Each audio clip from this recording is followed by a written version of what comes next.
Ya, terima kasih banyak Tania. Ini kelihatannya menarik dan mestinya nggak susah-susah amat ya. Ya, ada satu dua bidang, satu dua keterampilan yang susah lah mengajarinya. Tapi secara garis besar sih nggak susah kelihatannya ya. Dan semua orang tua bisa mengajari hal ini. Iya, apalagi keterampilan-keterampilan ini tuh biasanya diajari di setting-setting natural. Jadi pada sehari-harinya gitu. Oke. Sebenarnya sih dibilang susah, ajarinnya enggak, tapi seringkali keterampilan ini dilupakan gitu loh. Jadi kita lupa untuk mengajari keterampilan ini untuk kepada anak-anak kita. Gitu. Nah, untuk yang bertanya, mohon tanyanya lebih agak spesifik ya. Jangan nanya bagaimana ngajarkan mandiri gitu ya, susah dong. Spesifik, ibu mau ngajarin apa? Saya mau mengajarkan anak saya makan kentang, misalnya. Itu kan spesifik ya, gampang. Saya ingin mengajarkan anak saya bahwa kalau di kelas jalan-jalan itu nggak baik gitu, misalnya. Silakan, Ibu Jennifer, kita mulai tanya jawab. Yang resen juga ada, tapi belakangan ya. Yang ditulis dulu nih. Oke. Silakan. Oke, Tania. Jadi ada pertanyaan bagus sih yang pertama. Kalau kan untuk skill-skill yang berbeda pasti ada umur-umur yang kapan harus diajarkan ya. Kayak misalnya kalau mungkin vocational skill untuk anak yang lebih tua gitu ya, lebih besar.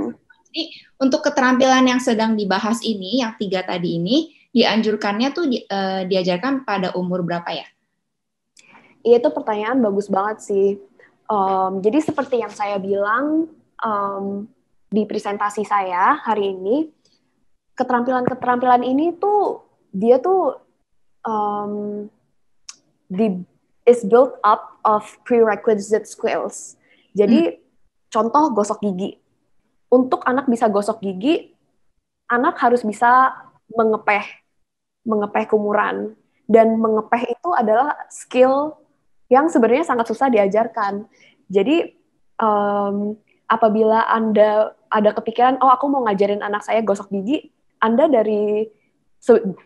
misalnya Anda mau ngajarin anak gosok gigi umur 3 atau umur 4. Anda harus sudah get ready to teach anak Anda cara mengepeh pada umur 3, karena itu adalah satu komponen dari gosok gigi. Jadi setiap kali kita memikirkan umur berapa, kita juga harus mikirkan komponen-komponen lebih kecil dari keterampilan yang lebih besar ini. Tapi untuk pertanyaan yang tadi Jennifer baru beri, untuk keterampilan hygiene sih menurut aku mempunyai klien-klien umur 4, umur 5 sudah mulai belajar sih, kayak gosok gigi, nyisir rambut. Tapi tentunya keterampilan-keterampilan seperti feminine hygiene, kayak hygiene menstruasi, itu bisa diajarkan saat lebih tua. Jadi biasanya setahu aku anak cewek kalau menstruasi mulai pada SD 5, SD 6 gitu kan. Jadi mungkin setahun sebelum expected dia bakal menstruasi, kita harus mulai mengajari cara mentolerasi panty liner gitu. Jadi gitu aja sih. Jadi harus prepare ahead of time. Belajar ngelepeh nggak keterusan ya, ntar semua orang diludahin sama dia. Saya suka juga diludahin sama pasien. Iya, jadi penting banget untuk kita juga ngajarin dia cara diskriminasi, Prof. Diskriminasi di mana dia bisa ngupeh dan diskriminasi di mana dia boleh ngepeh gitu. Iya. Jadi itu ada keterampilan tambahan yang kita harus ajari. Makanya saya sarankan lebih pagi lebih baik. Oke, jadi untuk keterampilan yang tadi itu bisa diajarkan sedini mungkin, tapi sebelum kita mau mulai ngajarin, kita harus pikirkan dulu skill-skill kecil apa yang kita harus ajarin dulu sebelum kita bisa ajarin misalnya menggosok gigi, dia harus bisa misalnya melepeh air gitu. Atau mungkin kalau untuk menyisir rambut, apa dia udah bisa pegang itu sisir gitu, apakah fine motoric skill-nya udah kuat, seperti itu ya. Oke. Nah, pertanyaan kedua nih lebih spesifik nih. Anak saya ASD usia 4 tahun, kami sudah mulai mengajarkan menggosok gigi, tapi selalu menolak apabila gusi digosok. Sebagai informasi, anak ini pernah trauma pada saat terapi TW, di mana mulutnya suka digosok dengan sikat gigi. Nah, jadi karena trauma tersebut, anak ini tidak mau kalau giginya digosok. Bagaimana cara menghilangkan trauma tersebut agar anak ini mau sikat gigi? Iya, ini pertanyaan sangat bagus dan masalah yang actually sangat sering saya lihat di klinik-klinik early intervention. Jadi dulu pas saya ada klien yang tidak bisa mentolerasi sikat gigi di mulut, program yang saya tulis adalah namanya toothbrushing desensitization. Jadi kita akan mengajarkan anak ini bertolerasi sikat gigi di mulut dengan pelan-pelan. Jadi mungkin ini contoh ya Bu. Step 1 adalah sikat gigi dipegang di mulut. Gitu. Step 2, sikat gigi di dalam mulut 1 detik. Step 3, sikat gigi di dalam mulut 5 detik, 10 detik, 15 detik, 20 detik. Terus Anda juga harus keep track of toleransi dia. Apabila dia sudah toleransi 5 detik, Anda baru move to 10 detik. Habis 10 detik baru move to 15 detik. Setelah anak ibu sudah bisa bertoleransi gosok gigi, mempunyai gosok gigi di dalam mulut selama sekitar 2-3 menit, dan habis itu baru mungkin mulai mengajari chain gosok gigi. Kayak gitu. Jadi pelan-pelan dibentuk lagi ya dari awal ya, mungkin dari bibir, terus baru 5 detik ke 10 detik, dan seterusnya gitu ya. Iya, mungkin juga bisa memakai video gitu. Nonton video gosok gigi yang fun di YouTube, atau mungkin orang tua juga bisa model gosok gigi, terus kayak bikin gosok gigi asik, kayak gitu-gitu. Dan jangan lupa reward-nya ya. Benar banget, jangan lupa reward-nya, sangat penting, paling penting.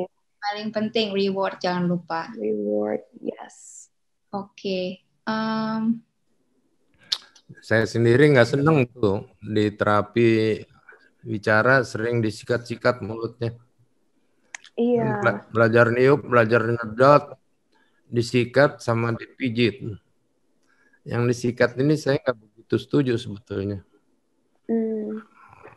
Saya nggak tahu persis apa ada bukti ilmiah bahwa disikat ini akan mempercepat dia bicara gitu. Tapi rasanya sih tidak ada. Ya, silakan. Oke, pertanyaan berikutnya nih.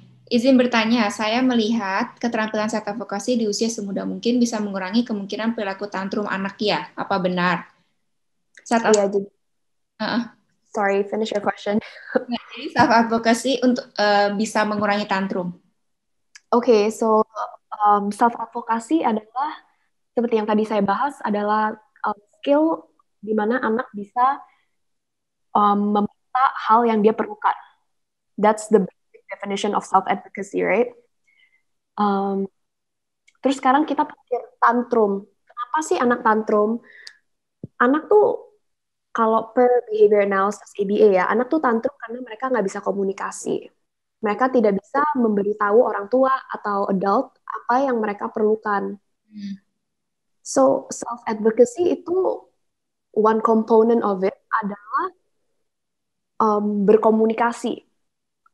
Ngajarin anak komunikasi itu adalah part of ngajarin self-advocacy. So, I think statement yang Ibu tulis tadi itu benar banget. Jadi, for example, yang contoh yang saya beri, program meminta sendok dan garpu saat tidak ada. Apabila kita mengajarkan anak untuk meminta sendok dan garpu saat dia perlukan, the likelihood of anak Anda bertantrum atau marah saat barang ini tidak hadir itu akan lebih rendah. Jadi sangat penting untuk kita ajarkan self-advocacy. Jadi dengan kemampuan komunikasinya kalau bertambah, berarti tantrumnya bisa berkurang ya, karena dia udah bisa ngomong dia mau apa. Jadi nggak perlu tantrum lagi gitu ya, jadi bisa Benar. sendok gitu, nggak usah marah. Oke. Nggak usah marah. Jadi bisa pakai kata-kata saja yang lebih baik. Oke, ini related ke yang tadi, yang prerequisite skill itu ya. Jadi ada pertanyaan, anak saya umur 2,4 tahun, apakah ada hal-hal yang harus dikuasai terlebih dahulu sebelum diajarkan toilet training? Atau toilet bisa diajarkan karena pengalaman atau habit? What's the last part? Atau toilet bisa diajarkan karena pengalaman atau habit terbiasa. Oh, oke.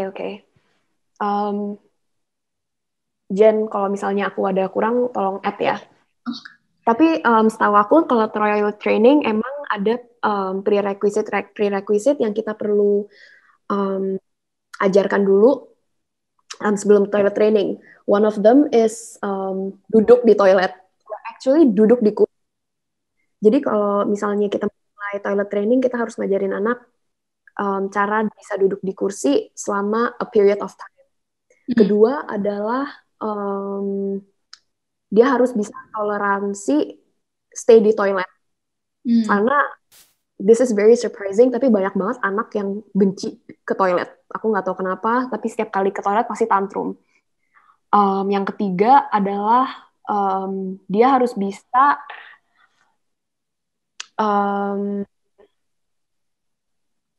apa ya ngomongnya, kayak merasakan kebelet dan gak kebeletnya juga. Jadi kayak harus bisa mendeteksi kapan dia perlu ke toilet, dia bisa ngerasain gitu. Oke, jadi kalau dia udah pengen ke toilet, dia udah bisa tahu gitu ya? Udah bisa rasain, oke. Itu nggak terlalu penting sih, tapi kalau misalnya itu that skill udah ada, toilet training akan lebih gampang. Kalau misalnya that skill ada, mungkin toilet training akan lebih panjang aja durasinya. Oke. Jadi harus bisa duduk dulu ya di kursi ya. Berapa menit? Duduk di kursi sangat penting. Dan toleransi. Stay di toilet for an extended period of time. Oke. Ini maksudnya Ibu Endang nih barangkali ini kalau sebenarnya kan dibawa ke toilet gitu, ayo duduk pup gitu, lama-lama bang biasa apa enggak? Tanpa perlu diajarin lagi. Kayaknya, correct me if I'm wrong, tapi menurut aku sih tergantung anaknya ya. Karena aku punya klien di mana aku toilet training kayak seminggu dia udah bisa. Tapi juga ada klien di mana perlu berbulan-bulan dan mungkin even aku waktu itu perlu adjust intake garam or salt intake sama intake air dia. Jadi kita bikin dia pipis atau lebih banyak gitu, kebelet lebih banyak biar kita bisa mengajarkan toilet training dengan lebih intensif. Jadi sebenarnya tergantung muridnya sih, Prof, menurut aku. Ada yang bisa, ada yang enggak ya? Iya, aku kurang ngerti kenapa, tapi seperti yang tadi saya bilang, setiap anak yang mempunyai autisme kan berbeda. Jadi makanya penting banget untuk program ditulis spesifik untuk anak sendiri gitu. Iya, jangan lupa konsultasi ya. Iya, konsultasi. Konsultasi sangat penting. Oke. Oke, ini lumayan menarik nih. Bagaimana mengenalkan tentang sentuhan tubuh yang diperbolehkan dan tidak diperbolehkan dari orang di sekitar anak dan dari orang asing pada diri anak untuk mencegah pelecehan seksual? Itu such a good question. Itu pertanyaan sangat bagus. Itu adalah keterampilan sosial ya. Jadi program yang mengajari ini namanya Circles Curriculum actually. Jadi Circles Curriculum ini mengajari anak tentang boundary diri sendiri kepada orang-orang lain. Jadi ini apabila Anda mau tim IBC untuk menjelaskan lebih lanjut, mungkin kita bisa bahas di webinar ke depannya karena programnya sedikit rumit. Tapi simpelnya adalah, jadi kita tuh ngajarin, for example, purple circle. Jadi lingkaran ungu. Kita akan bilang lingkaran ungu itu lingkaran aku. Hanya aku yang di dalam lingkaran ungu aku. Terus hanya aku yang boleh megang bagian-bagian dari badan ini, gitu. Habis itu kita ngajarin misalnya orang tua atau family members boleh ngakuin apa ke anak Anda gitu. Jadi kita ngajarin family members aku boleh meluk aku dan boleh megang tangan aku gitu. Habis itu lingkaran di luarnya teman. Jadi mungkin kita ajarin teman aku tidak boleh memeluk aku. Yang boleh meluk aku hanya family members dan diri aku sendiri kayak gitu. Terus seterusnya sampai community helpers kayak polisi, pekerja supermarket, habis itu juga ada strangers, habis itu juga ada guru-guru. Jadi kita akan mengajari boundary-boundary beda ke anak ini untuk orang-orang beda yang akan temui di komunitas gitu. Jadi ini seperti visual gitu ya. Jadi ada lingkaran, terus lingkaran lebih besar lagi, lingkaran lebih besar lagi, terus mungkin anak itu ada di tengah, terus mungkin luarnya keluarga, terus luarnya lagi mungkin guru apa teman gitu. Jadi beda lingkaran, beda ekspektasi. Mungkin kalau sama teman bolehnya ini, kalau sama keluarga bolehnya ini gitu ya. Jadi anak bisa diskriminasi ya, mana boleh, mana enggak gitu. Jadi kita pakai visual itu ya Tania ya. Programnya namanya apa? Itu. Namanya Circles Curriculum. Apa tulisannya gimana? Saya nggak ngerti kamu ngomongin. Namanya, aku tulis di chat ya. Namanya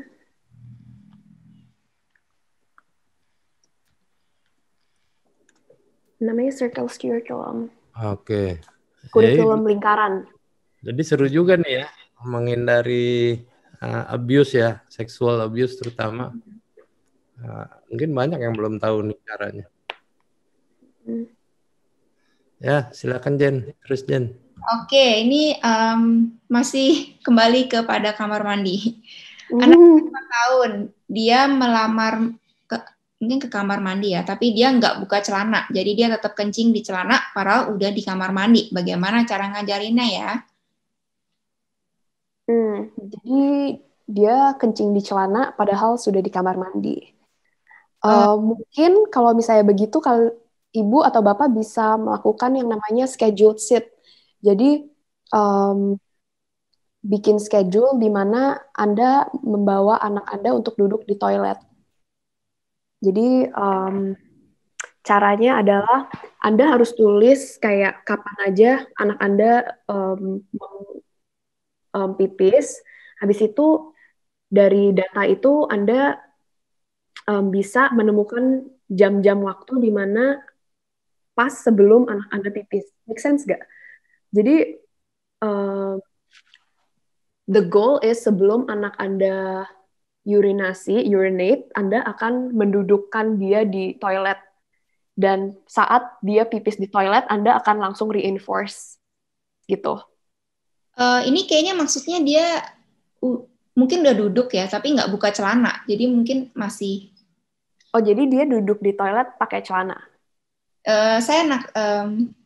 Yang saya ngerti gitu ya. Jadi, tapi dia nggak buka kamar mandi, tapi nggak buka celana. Jadi tetap kencing di celana. Kalau itu mungkin lebih ke step chaining-nya tadi itu ya. Iya, jadi... Tadi, gimana teh? Iya, Jen. Jadi kayak Jennifer bilang, mungkin ini bisa diajarin juga lewat kayak picture activity schedule atau kayak visual schedule. Jadi step pertama masuk ke toilet. Step kedua, jalan ke toiletnya, urinalnya. Step ketiga, lepas celana. Step keempat, lepas celana dalam. Step kelima, duduk di toilet. Kayak gitu. Mungkin bisa pakai visual kayak gitu untuk ngajarin. Jadi kalau mungkin yang ini dia step yang buka celananya itu mungkin belum bisa gitu ya. Jadi itu mesti dia mungkin pelan-pelan kita prompt, kita bukain dulu celananya, terus mungkin kita kasih reward gitu ya. Benar. Kita diajarin biar nggak ke lengkap gitu ya.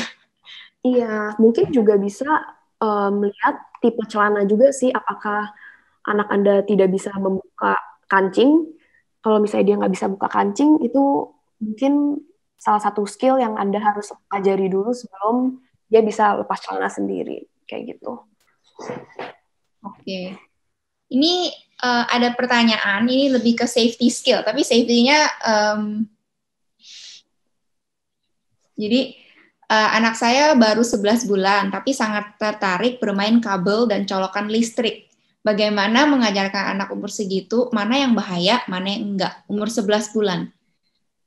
Itu masih muda banget kan, belum setahun ya. Mungkin kalau misalnya umur 11 bulan, kabel listriknya bisa disingkirkan dulu.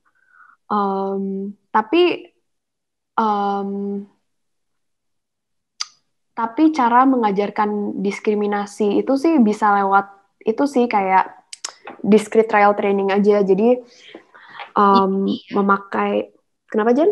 DTT ya, jadi iya lewat DTT aja. Jadi bisa pakai gambar atau barang. Habis itu kita tanya aja anaknya, yang mana yang aman? Habis itu anaknya harus poin ke yang aman. Yang mana yang bahaya? Anaknya harus poin yang bahaya. Tapi menurut aku kalau 11 bulan mungkin kabel-kabel yang bahaya disingkirkan aja kali ya. Karena mungkin skill itu buat umur 11 bulan masih terlalu rumit. Lebih sulit. Iya, jadi mungkin di kitanya yang lebih kasih prevention ya. Sampai dia ngerti baru kita ajarin gitu ya kalau umur 11 bulan ya. Mungkin Prof ada tambahan? Ya, paling gampang sih hindarin aja 11 bulan megang kabel listrik. Tapi hati-hati kalau dia obsesi terhadap kabel. Nah, itu kita punya kuesioner gejala mencurigakan ke arah autis. Bisa dipakai anak umur 1 tahun. Tidak bisa diagnosis autis karena dia suka kabel. Tapi hati-hati nanti muncul gejala yang lain-lain. Oke. Thank you, Prof. Nah, ini ada pertanyaan lagi. Ini masih nyambung sedikit sih ke yang tadi circles curriculum itu ya. Jadi, bagaimana mengajarkan untuk membeda-bedakan antara orang tak dikenal dengan orang yang tak dikenal tapi petugas, seperti polisi atau orang-orang yang mungkin mendatangi mereka saat sendirian, agar anak mau berinteraksi dengan petugas. Nah, ini penting banget, karena polisi kan dia nggak mungkin kenal semua polisi ya. Benar-benar. Cara bedanya. Jadi, Anda bisa mengajari anak Anda untuk mengidentifikasikan dan mengerti role community helper. Jadi polisi, petugas keamanan lainnya, security, dokter, guru, dan lain-lain. Anda bisa mengajari anak orang-orang ini lewat discrete trial training juga gitu. Jadi mungkin bisa pakai gambar polisi, gambar dokter, gambar firefighter, terus Anda bisa nanya point to the atau tunjuk polisi gitu. Terus anaknya tunjuk polisi. Habis itu anaknya bisa Anda ajari, oh polisi itu pakai topi ini, warna ini gitu. Baju uniform ini. Habis itu Anda juga bisa ngajarin kayak role-nya polisi adalah ini gitu. Kalau misalnya saya perlu bantuan, pas saya sesat di jalanan, saya bisa minta tolong ke Pak Polisi, kayak gitu.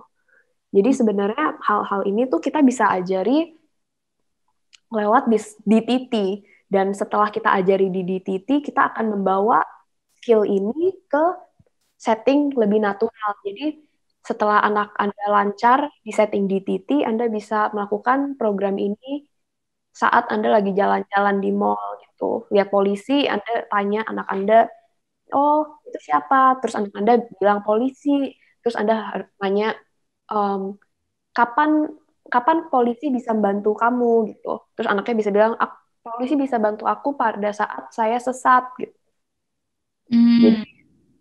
Jadi kita bakal ngajarin di setting yang lebih controlled. Habis itu kita generalisasi ke setting yang lebih natural gitu. Oke, Tania. Pertanyaannya agak banyak nih, jadi mesti agak cepat dan agak pendek dikit. Oh iya, siap. Sebelumnya, jadi di pertanyaan ini banyak yang menanyakan tentang toilet training. Jadi sebenarnya toilet training ini sudah pernah dibahas di webinar yang sebelumnya. Jadi kita cek di YouTube anakku ya, kalau soal toilet training ya. Oke, apakah ada pendekatan yang berbeda untuk mengajarkan self-advocate pada anak balita dengan anak usia sekolah? Apakah metode role play bisa diterapkan untuk kedua kelompok umur tersebut? Iya, jadi menurut aku mungkin untuk balita pastinya akan lebih simple gitu. Dan pastinya skill-skill self-advocacy akan berbeda. Yang Anda ajarkan ke balita sama apa yang Anda ajarkan ke anak-anak yang sudah masuk sekolah gitu. Jadi untuk balita mungkin kita bisa mulai untuk mengajari dia cara membuat pilihan. Itu adalah skill yang sangat gampang untuk diajari gitu. Mengenai role play, menurut saya sih kalau balita mungkin bisa aja role play, tapi lebih simple aja. Jadi inget gak pas aku presentasi kan aku bilang role play bisa dimodifikasikan, bisa kita tambah-tambahin, bisa bikin lebih kompleks kayak gitu. Tapi mungkin yang untuk balita nggak usah gitu. Oke.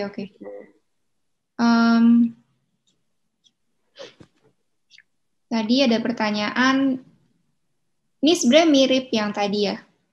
Oh enggak, ini tentang keamanan. Apakah kita bisa kenalkan tanda-tanda keamanan pada anak dengan menggunakan material kayak big cards? Bagaimana cara mempresentasikan pada anak? Bisa dikenalkan pada anak usia berapa? Big cards itu kayak kartu ya? Kayak Steam? Iya, kartu. Iya, jadi ini pertanyaan tentang mengidentifikasikan sign-sign keamanan ya. Iya, jadi aku sebenarnya dulu pernah ngajarin satu klien aku untuk mengidentifikasi safety sign lewat kartu. Jadi ini bisa banget. Jadi seperti yang tadi contoh-contoh sebelumnya bisa pakai lewat DTT.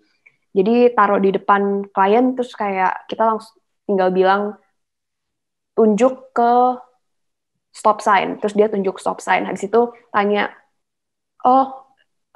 stop sign buat apa? Kalau kamu lihat stop sign, kamu harus ngapain? Terus kliennya jawab, kalau saya lihat stop sign, saya harus stop, kayak gitu. Bisa kita ajarin buat safety sign yang lain juga. Oke.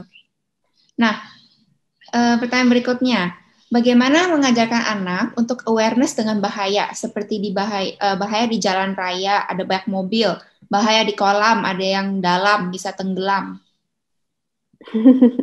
Jadi,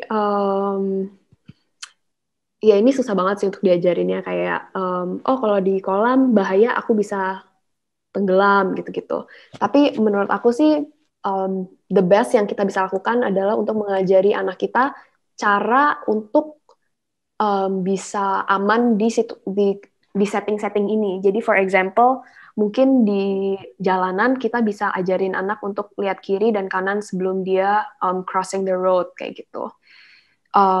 Mengajari kebahayaan dari situasi-situasi ini juga kalian bisa pakai yang namanya social story. Jadi pakai cerita untuk mengajari anak-anak situasi-situasi yang mungkin bisa terjadi pada setting-setting berbeda gitu. Oke. Nah, ini ada 2 pertanyaan yang mirip.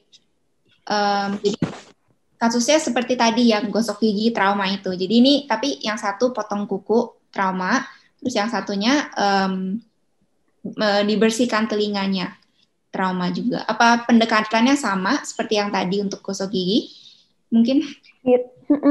Pasti sih pendekatannya pasti mirip sama yang gosok gigi.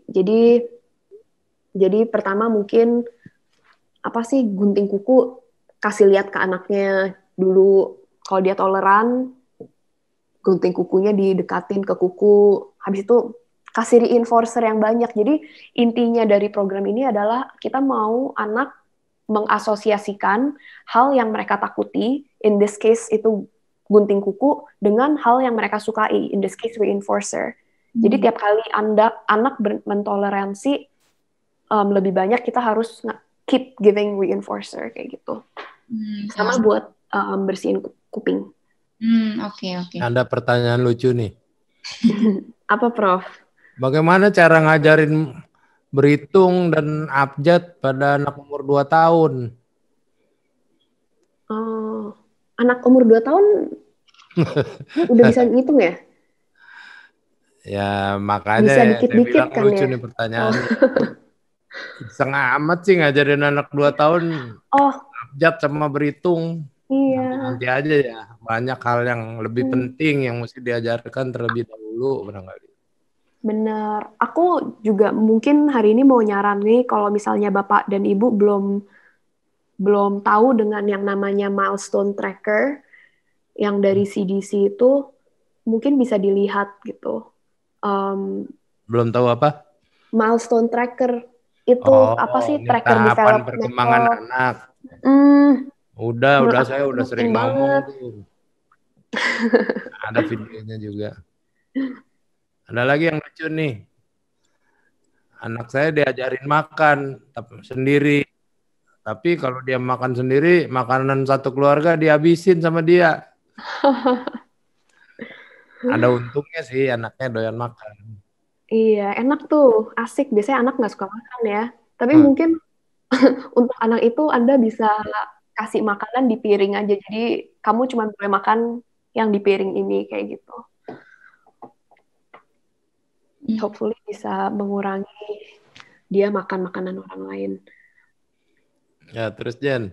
Oke, anak saya 8 tahun ADHD, belum bisa bicara, sering kabur, naik angkot, dan lama baru bisa ditemukan. Sering sekali begini.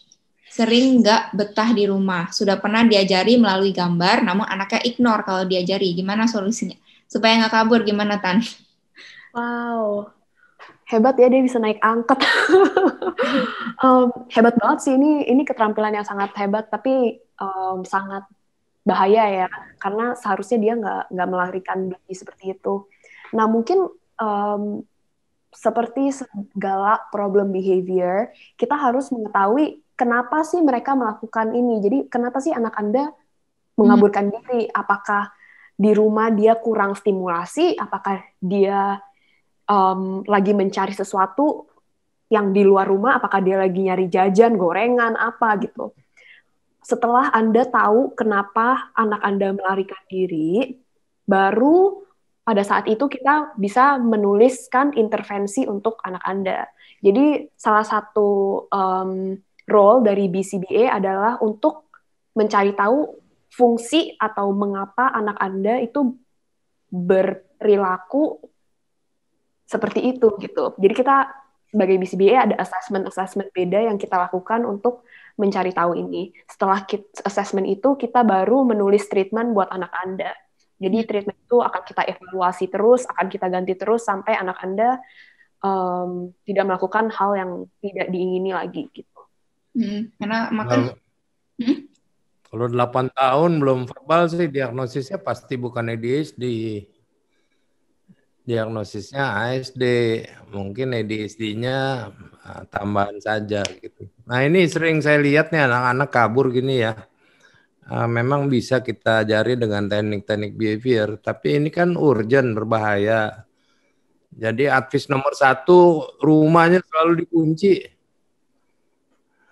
Ya, jangan sampai anaknya bisa lari keluar gitu. Itu yang paling gampang. Nanti yang belakangan menyusul lah. Diajarin Iya, benar. pelan-pelan. Ya, karena butuh waktu ya untuk ngajarin soal. Iya, kalau belajar behavior kan perlu waktu lama. Jadi Benar pertama. banget, benar banget. Oke, sekarang anak autis yang sudah puber dan dewasa, misal umur 13 sampai 20 tahun, apakah masih bisa diajarkan self advocacy skill sementara verbalnya kurang atau tidak banyak dipakai? Masih bisa nggak? Oh, ke-mute, Tan. Jadi menurut saya sih tidak ada age limit ya mungkin, tapi kalau misalnya anak Anda lebih tua, akan lebih lama aja. Tapi menurut saya um, dia harus mulai memakai words dia lebih banyak gitu. Harus fokus untuk make sure komunikasi dia naik. Kayak increase communication dia pada umur 14 sampai 20 itu sangat penting. Dan self advocacy bisa kok diajarin pada umur itu, kayak nggak ada age limit. Oke. Jadi sebenarnya untuk masalah verbal itu apakah itu sebuah barrier gitu untuk ngajarin self advocacy? Maksudnya apa bisa pakai gambar atau bisa pakai apa harus ngomong? Enggak, apa harus selalu ngomong? Enggak, jadi masalahnya tuh anak Anda tidak vokal ya mungkin ya. Kalau misalnya tidak vokal, kan ada channel-channel lain di mana dia bisa berkomunikasi, seperti picture exchange system kayak PEX, jadi kayak ngasih gambar, bisa pakai communication device, iPad, bisa pakai sign language, banyak banget yang bisa untuk advokasi buat diri sendiri. Jadi nggak perlu vokal, nggak apa-apa. Oke. Oke, ini dari YouTube. Anak saya perempuan 4 tahun. Dari kecil dia takut bertemu orang baru, terlebih lelaki. Seperti ia takut pisah dengan ortu atau mamanya. Bagaimana mengajari ia lebih berani dan mengatasi kecemasannya dan dia lebih pede. Terus lanjutannya, anak saya lidahnya masih agak kaku, belum luas saat bicara. Kata terapis, tali lidah tidak sepanjang orang normal. Anak saya sedang TW, gangguan artikulasi. Oke, mungkin yang bagaimana cara mengatasi agar lebih pede ya? Jadi kalau saya understand this correctly, anak Anda takut dengan orang-orang asing. Menurut aku, ini mungkin bisa baik, bisa jelek. Jadi yang seperti saya tadi bilang, kita kan ingin anak kita menjauh dari orang-orang asing kan. Tapi at the same time, apabila misalnya kita lagi makan siang bareng teman-teman, kita juga tidak mau anak kita untuk takut dengan teman-teman kita. Jadi mungkin Anda bisa, seperti tadi aku bilang, untuk kayak toilet training, bikin orang-orang yang Anda pengen kenali ke anak Anda itu asik gitu. Apabila anak Anda suka iPad, mungkin orang yang Anda ingin kenali suruh pegang iPad. Kalau anak Anda suka makan kerupuk, mungkin orang yang Anda pengen kenali ke anak Anda suruh kasih anak Anda kerupuk. Pelan-pelan. Jadi mungkin mulai dari berapa menit, habis itu mulai jadi 3 menit, 4 menit, 5 menit, dan seterusnya. Kayak gitu. Oke. Wah, Prof mungkin mau pilih pertanyaan yang lucu mungkin.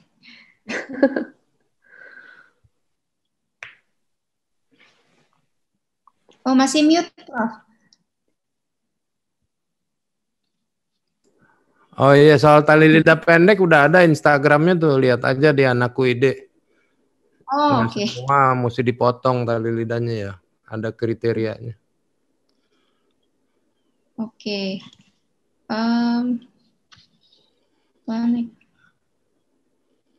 Tadi pakai itu gelang itu semuanya ngerjakan nggak ya? Ibu-ibu, bapak-bapak ini itu yang paling penting untuk kalau hilang anaknya. Ya. Karena kita dari waktu ke waktu masih tetap dengar ada anak yang hilang. Gitu. Ya, pakaikanlah gelang itu. Kalau di Indonesia bikinnya di mana, Prof, gelang gituan? Nggak tahu, bikin sendiri aja. Nggak ada yang jual kayaknya. Atau ada, saya nggak tahu. Mungkin Prof bisa mulai jualan. Oke, ini balik lagi ke self advocacy skill ya. Pendekatan apa yang dapat diberikan untuk meningkatkan advocacy skill pada anak usia sekolah yang kesulitan untuk berbicara di kelas atau di dalam grup? Iya, jadi kita goalnya mau menambah, mau increase dia bicara di dalam grup. Dan untuk kita menambah sebuah perilaku, increase a behavior, kita harus ada yang namanya reinforcer.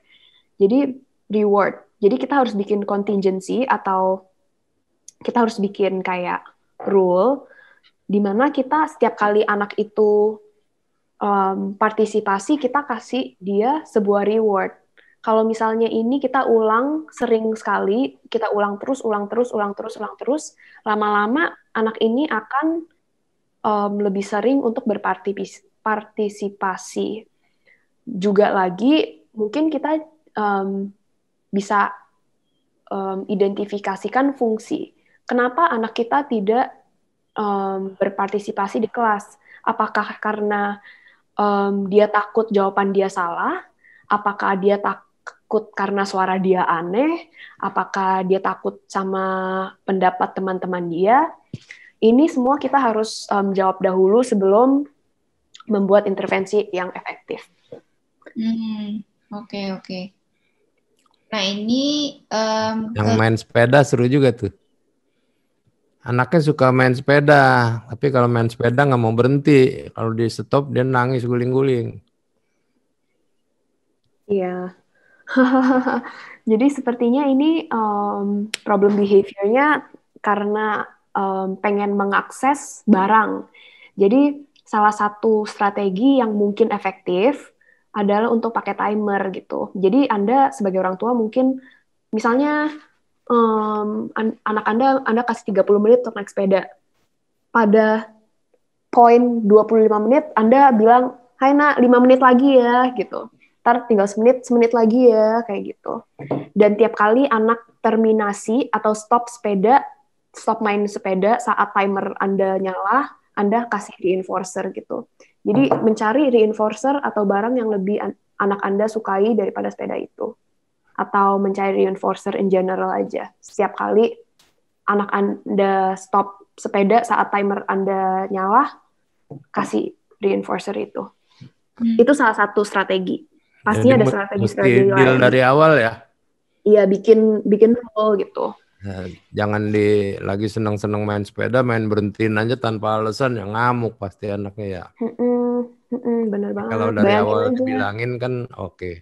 Ya, mungkin bisa juga pakai visual schedule ya. Jadi kita bilang misalnya kita hari ini bakal terserah main sepeda, habis main sepeda misalnya makan. Jadi kita bisa tunjukin, oh nih lihat main sepeda udah selesai, kita waktunya untuk makan gitu ya.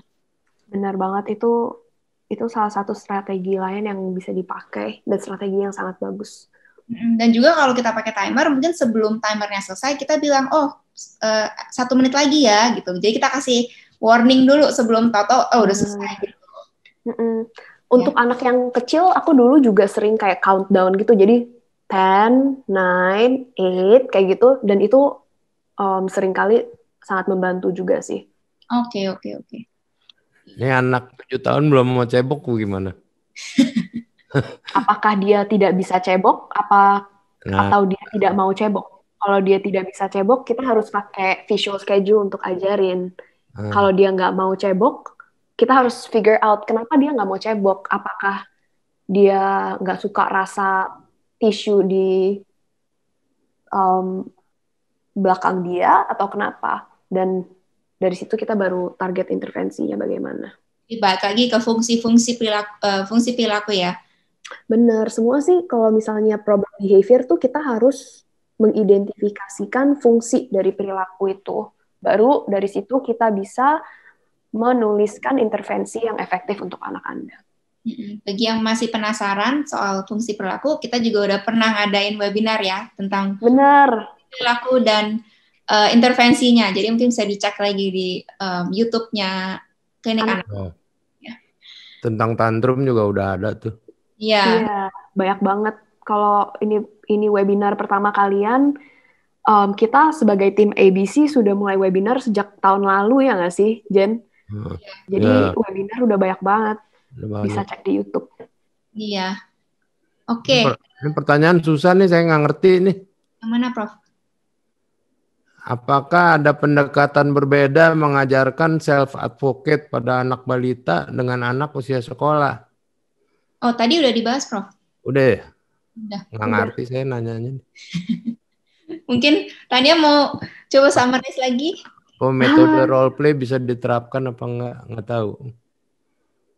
Iya, jadi jawaban singkat aku tadi bisa, tapi mungkin dimodifikasikan. Kalau misalnya untuk balita, mungkin role play-nya bisa lebih simple, tapi kalau misalnya sudah lebih tua dikit, bisa lebih complicated. Jadi contoh, seperti tadi, kalau Anda nonton balik ke presentasi saya, untuk orang-orang yang mungkin sudah lebih tua, role play-nya bisa ditambahin senario-senario beda. Jadi kayak stranger, orang asingnya, di presentasi aku bisa bilang, kamu kalau misalnya datang ke aku akan kasih permen, kayak gitu. Tapi mungkin untuk balita, kita mulai sangat simpel dulu, gitu. Itu jawaban singkatnya. Kalau anak takut suara petir gimana ya ngajarinnya? Petirnya nggak bisa kita setel. Oh, bener banget ya, petir kita tidak bisa setel. Aku actually sekarang punya klien yang sangat tidak suka sama suara gede, jadi loud noises. Dia selalu ada problem behavior, dan obviously kita tidak bisa stop suara-suara besar ini untuk masuk ke kamar dia. Jadi sesuatu yang sangat efektif yang kita pakai adalah kita taruh speaker musik di depan kamar dia, dan tiap kali kita nyalain speaker musik ini, dia problem behavior-nya sangat menurun saat dia dengar suara besar. Mungkin teknik yang mirip bisa Anda pakai untuk masalah petir ini. Tutup kupingnya boleh nggak? Ada beberapa anak-anak yang pakai earphone, tahu nggak sih, kayak sound cancelling itu. Kalau misalnya Google anak ASD, banyak banget kan yang foto pakai sound cancelling. Mungkin itu salah satu opsi juga. Kalau pakai pairing gitu mungkin bisa nggak, Tan? Jadi misalnya ada suara kencang, terus lalu kita mungkin kita distract, terus lalu kita kasih reinforcement gitu, atau itu sesuatu yang bisa juga ya? Itu bisa banget. Dan juga tadi teknik yang kayak mungkin di luar lagi petir beneran, Anda bisa nyalain suara petir-petiran di HP. Terus habis itu saat Anda nyalain, Anda bisa kayak kasih reinforcer kayak Jen bilang. Atau mungkin kalian juga bisa membacakan social story ke anak Anda. Bisa aja bilang, ya kali petir, apa yang lagi terjadi adalah awan-awan apa-apa kayak gitu. Nothing bad is gonna happen, something like that. Jadi diberi pengertian gitu ya. Jadi dia nggak kaget suara apa gitu ya. Benar. Oke.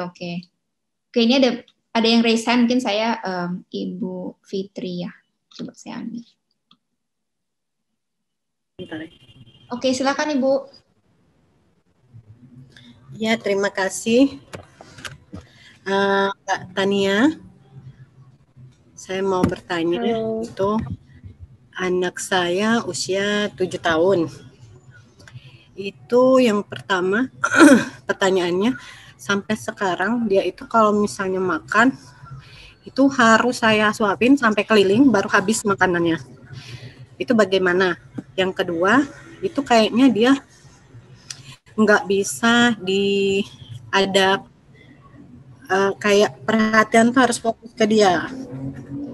Karena kan satu cewek, satunya cowok. Ketika saya memperhatikan anak yang cowok atau ada sepupu yang cewek, nah dia itu pengen diprioritaskan gitu. Padahal saya nggak ada perubahan. Sayang sama dia kayak itu kan. Pokoknya dia nggak boleh perhatian orang lain kalau misalnya ada dia di situ. Nah itu gimana ya Mbak Tania? Terima kasih Mbak. Oke, jadi pertanyaan yang pertama tentang makan ya. Kita seperti yang tadi saya bilang, ini problem behavior kan. Kita harus mencari fungsi. Kenapa anak Anda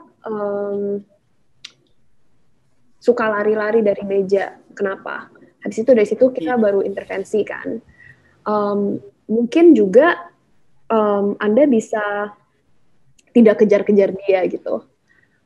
Taruh aja makanannya di meja, terus kayak kalau kamu makan, kamu harus duduk di meja ini. Kalau misalnya Anda enable anak Anda untuk lari-lari, puter-puter meja, habis itu Anda ngejar-ngejar buat suapin, anak Anda mungkin akan pikir kayak, oh kalau aku lari-lari mah nggak apa-apa, mama juga bakal ngasih aku makanan anyway, gitu.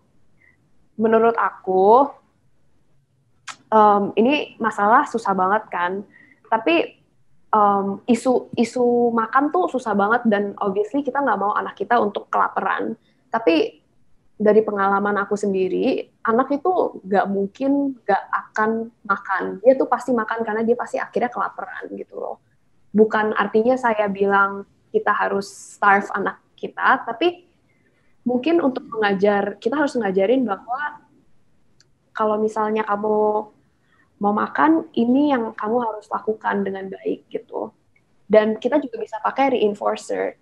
Jadi tiap kali anak duduk di kursi, Anda kasih hadiah, kasih permen, kasih kerupuk atau apa gitu.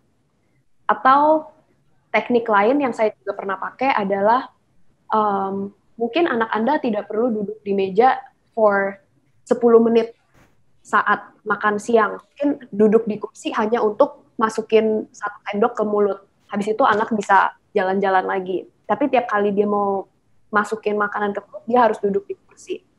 Habis itu ditambahin 2 suapan, 3 suapan, 4 suapan, 5 suapan. Terus lama-lama, hopefully anak Anda bisa habisin 1 piring di kursi. Kayak gitu. Menjawab nggak, Bu? Begini, Mbak.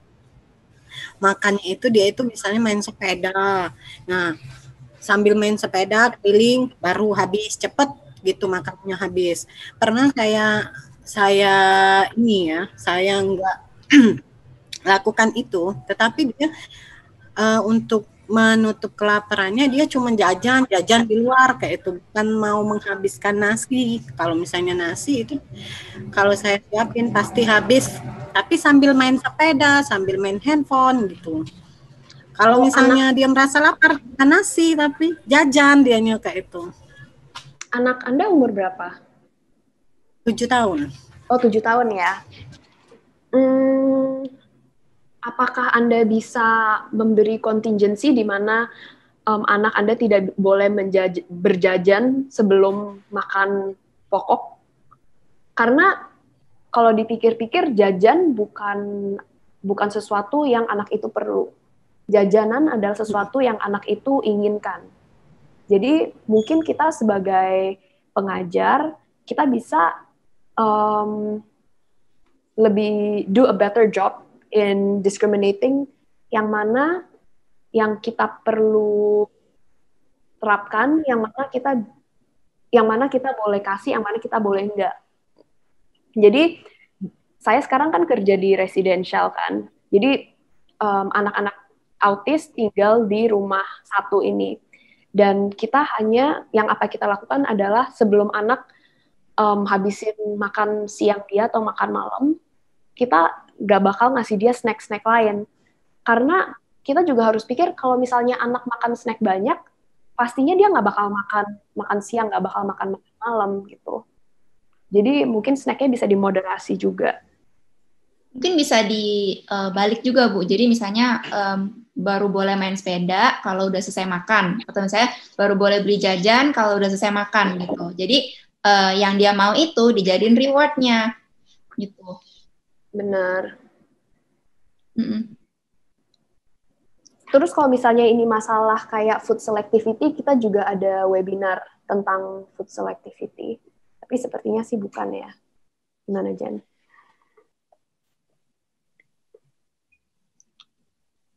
Ibu masih ke mute?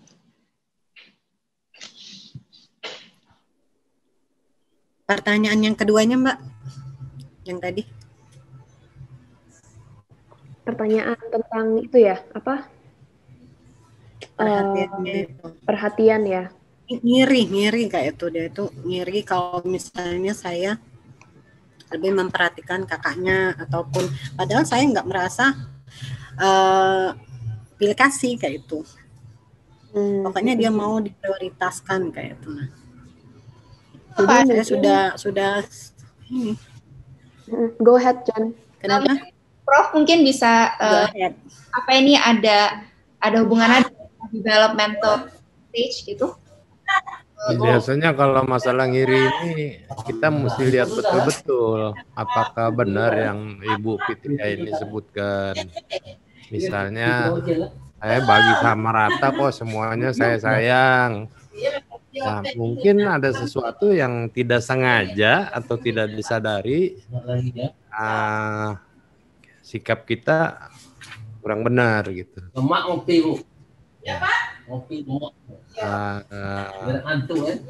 Ini banyak ditemukan sehari-hari, Bu. Memang agak susah sih. Mesti dilihat, tapi Ibu ini psikolog nih kayaknya tuh. Enggak, Pak. Psikolog. Biasanya kalau masalah begini saya minta bantuan Ibu Anita tuh psikolog saya. Psikolog lebih jago. Aduh, Pak Prof bisa aja. Iya, pasti lebih jago. Enggak, Pak, belum psikolog. Cuman itulah kadang-kadang kita nggak sadar ya. Apa bisa dari faktor anaknya sendiri memang ngirian? Ya bisa, tapi ini kan di shaping ya. Saya nggak tahu caranya tuh. Ibu Tania mungkin merubah persepsi si anak, iya, bahwa dia kurang disayang dibandingkan yang lain gitu. Atau merubah perilaku anak, mau menang sendiri. Kalau ada dia, yang lain nggak boleh gitu. Iya betul itu, Prof. Gimana tuh? Bisa nggak Bu Tania? Jadi aku ada strategi-strategi yang bisa Ibu mungkin coba, tapi nggak tahu bakal bekerja atau enggak. Jadi mungkin salah satu antecedent atau kayak sesuatu intervensi preventatif adalah untuk memberi attention ke anak Anda lebih banyak dari usual gitu. Jadi mungkin Anda bisa kayak meluangkan jam berapa sampai jam berapa dan attention-nya Anda hanya kasih ke anak Anda yang satu itu. Juga bisa Anda memakai social story di mana Anda menjelaskan bahwa Ibu juga harus mengasih attention ke adik atau ke anak satunya lagi gitu, untuk dia mengerti kenapa Ibu melakukan apa yang Ibu lakukan. Jan, ada ditambah nggak, Jan? Enggak sih, kayaknya cukup ya itu. Jadi mungkin diberi pengertian aja. Ini mungkin kita main sama-sama. Ibu apa? Iya. Udah sih tanya itu. Kayak gitu sih. Sedikit susah sih situasinya emang. Ya, aku sudah pernah sih memberikan pengertian ke dia kan, bahwasanya perhatian tuh nggak cuma ke dia, kayak itu kan ada kakaknya, ada sepupunya kayak itu. Nanti aku coba lagi deh Mbak Tania. Nah, terima kasih Prof, Mbak Tania sama Mbak Jenny. Ya, sama-sama Bu. Atas jawabannya. Ya Bu. Oke, terakhir yang resen Ibu Rahmi Anwar. Jadi yang ingin saya tanyakan adalah anak saya ini 4 tahun setengah.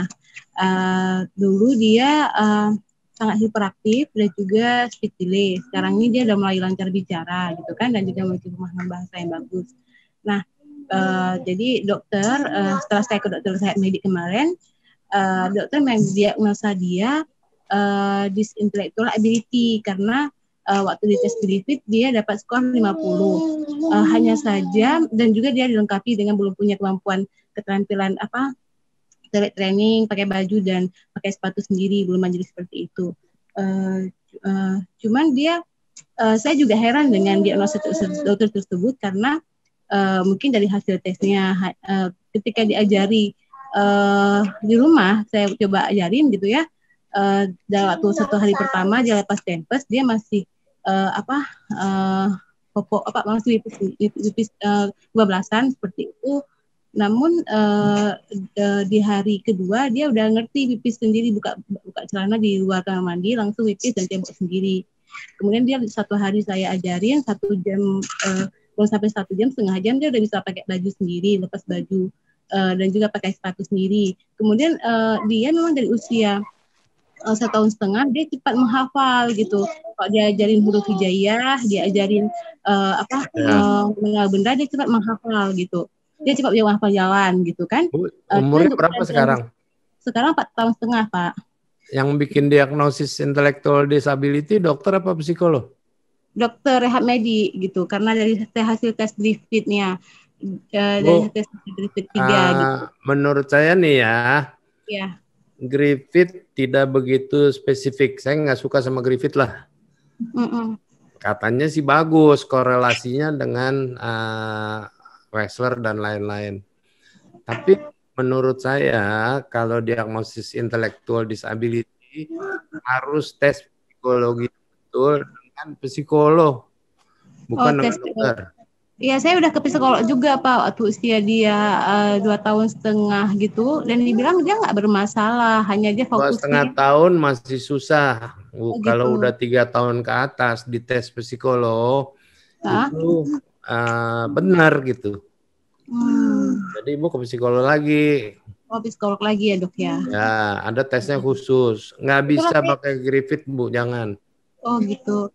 Iya, karena saya juga bingung Pak, soalnya kan dia kalau saya ajarin nama benda dan bahasa Inggris, bahasa Indonesia itu dia langsung bisa 1 jam itu, dia menghafal banyak gitu sampai 20 kata dalam bahasa Indonesia juga bahasa Inggris kan.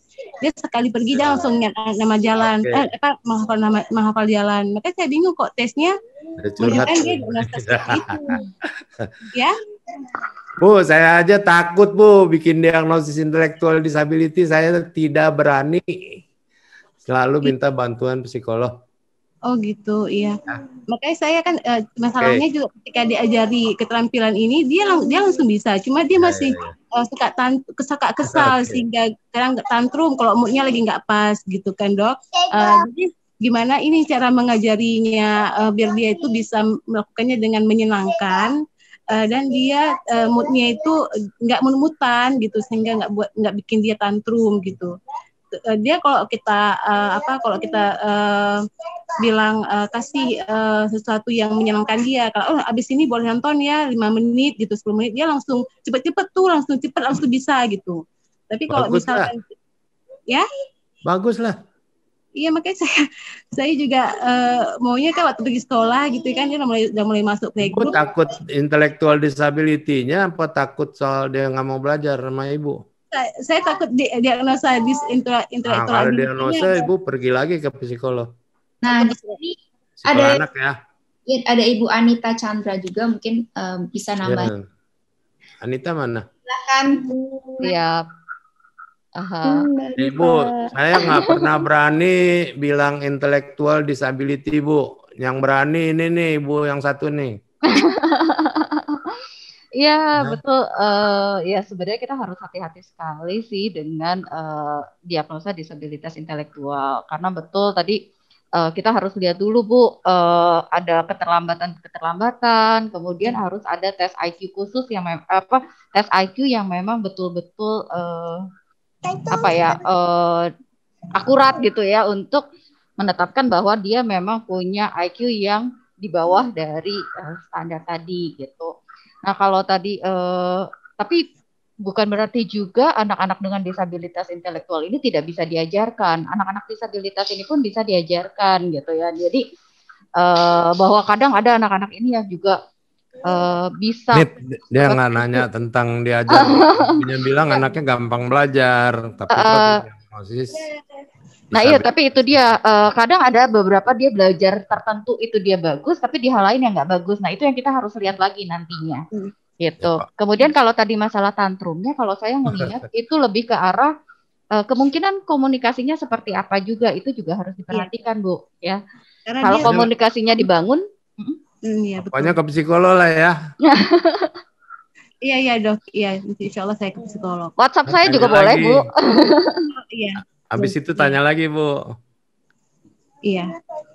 Oke. Nanti Jadi kalau ini karena jadi nggak salah ya kalau misalkan saya itu kasih sesuatu yang menyenangkan dia, misal kamu cepat dong pakai bajunya biar habis ini bisa nonton gitu sebentar gitu, nggak apa-apa ya. Karena dokter juga yang itu menyarankan harus stop nonton sama sekali gitu. Karena setelah dia nonton dia suka merekam semua dialog itu dan suka ngomong-ngomong sendiri gitu. Nah, kalau kita lihat di sini kan Oh, sebenarnya kemampuan bahasanya nih yang kalau menurut saya nggak gitu bagus. Nah, itu yang harus Ya. kayaknya ada diagnosa lain deh kalau saya sih curiganya ya. Prof ya. Dulu pernah ke dokter lain Bu, dia dan nonton itu kalau dibiarin sendiri ya nggak bagus. Atau di depan TV dia buat disuapin biar bisa makan. Tapi iya kalau saya nonton sering dengar bersama ibunya, ya. digunakan buat berinteraksi sama anak, berkomunikasi sama anak, cerita-cerita yang nggak apa-apa. Jadi bukan semua TV-nya mesti dijual gitu. Santai aja, Iya Bu. Dok. Ya. Iya Dok. Jadi kalau saya ngajarin dia via YouTube dia nggak bisa. Makanya saya nggak belum stop sama sekali juga. Berarti ke psikolog ya Dok ya? Ya. Tania udah ngantuk nih. Ya terima kasih ya Dok. Ya Prof, sepertinya kita udah Mbak Tania, Mbak Anita. Ya, sama-sama. Baik, ibu-ibu, bapak-bapak, ini seru nih. Saya senang sekali hari ini. Saya lihat ini yang muda nih, ada Tania sama Jennifer sama Anita nih. Masih muda-muda, mukanya imut-imut semua. Tapi ilmunya tinggi ya. Dan ilmu ini bukan sekedar ilmu baca yang saya lihat. Ilmu ini memang kalau BCBA itu ilmunya ilmu praktek. Orang-orang yang ilmu praktek luar biasa lah. Saya sendiri juga Tania 1000 jam, saya 20 tahun Tania belajarnya. Berapa Iya, jam tuh? pasti lebih Jadi banyak lah ya. dengan sendirinya ya kita makin lama makin terasa. Baik, terima kasih Bapak-bapak, Ibu-ibu. Kita ketemu lagi acara behavior berikutnya. Ada permintaan mengenai circle apa tadi tuh? curriculum ya. Curriculum. Keamanan anak ya? Mungkin ntar ke depannya ada yang bisa bahas kali ya. Salah satu dari Barangkali kita. itu ada permintaan dari ibu-ibu untuk dibahas gitu. Baik, terima kasih Bapak-bapak, Ibu-ibu. Assalamualaikum warahmatullahi wabarakatuh. Selamat siang, sampai kita bertemu kembali. Dadah. Terima Terima kasih. kasih semua. Dadah.